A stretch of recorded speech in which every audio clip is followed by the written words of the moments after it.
does is it allows us to extend a class-based view with some new code. Let's take a look. So what I'm going to say is class, and we'll call this course object mixin, and it takes in just object as its default. Object is just a Python object. And then we're going to go ahead and say that we'll give it model name or model class or just simply model, and I'll give it to be none. And then we'll do a method called getObject, and then we'll return something related to what we've seen before. And in fact, we will return this right here.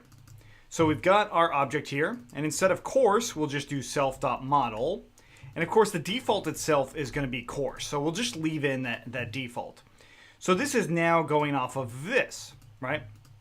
The next thing is, let's go ahead and just say URL lookup or, lookup simply. And this is going to be equal to ID.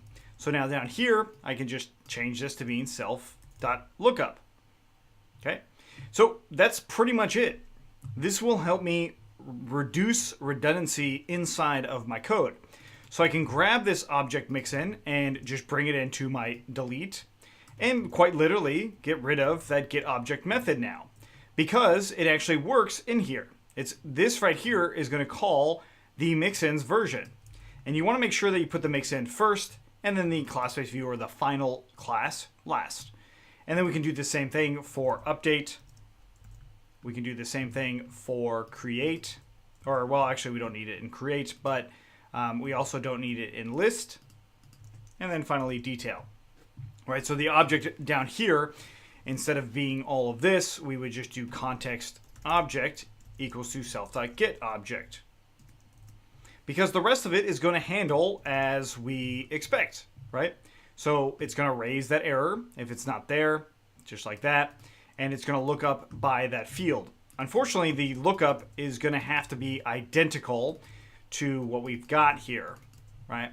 So this makes things a little bit more challenging doing the lookup like that. So I'm going to leave it back in as ID. But the general idea here is that we would, in theory, be able to change what the lookup would be. But in my case, I'm just going to leave it in, again, as ID.